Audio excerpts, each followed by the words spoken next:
है? कहां छुपा हुआ है? ड्रग्स माफिया के बारे में एक आवाज क्यों नहीं उसकी? सलमान खान, अनिल देशमुख और संजय राउत, याद रखो ये बात। आप सबको पता ही है कि हमारा टीवी बीमार हो गया है। पूरी दुनिया में टीवी को टीबी हो गया है। हम सब बीमार हैं।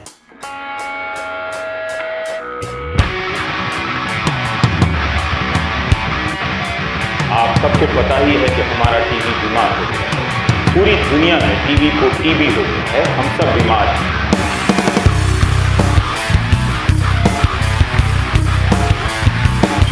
हम सब बीमार हैं। हम सब बीमार हैं। I don't like the Facebook. I don't like TV.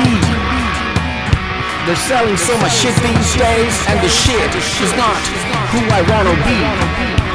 I don't like officials using rank to pretend they're not crooks. I don't like the tricks played on you in those shitty WhatsApp groups. I don't like my heroes to kill themselves with the drugs. I don't think success can fill you up when you need love. This is the channel I'm dialed into.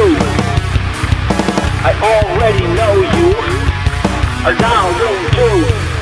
आप सबको पता ही है कि हमारा TV बीमार हो गया है। पूरी दुनिया में टीवी को टीबी हो गया है। हम सब बीमार हैं। मैं किसी दूसरे को बीमार बताकर खुद को डॉक्टर नहीं कह रहा। बीमार मैं भी हूँ। पहले हम बीमार हुए, अब आप हो रहे हैं। आप में से कोई ना कोई रोज़ हमें मारने, पीटने और जिंदा जला देने का पत्र लिखता रहता है। उसके भीतर का जहर कहीं हमारे भीतर से तो नहीं पहुंच रहा है। मैं कोई डॉक्टर नहीं हूं। मेरा टीवी भी बीमार है। डिबेट के नाम पर हर दिन का यह शोर शराबा आपकी आंखों में उजाला लाता है या अंधेरा कर देता है। शायद आप इस पर सोचते ही होंगे। डिबेट से जवाबदेही तय होती है, लेकिन जवाबदेही के नाम पर अब निशानदेही हो रही है। टारगेट किया जा रहा है। मैं यानी हम एंकर, तमाम एंकरों में एक मैं, हम एंकर चिल्लाने लगे हैं, धमकाने लगे हैं। जब हम बोलते हैं तो हमारी नसों में खून दौड़ने लगता है। हमें देखते देखते आपकी रगों का खून गर्म होने लगता है। धारणाओं के बीच जंग है, सूचनाएं कहीं नहीं हैं, हैं भी तो बहुत कम।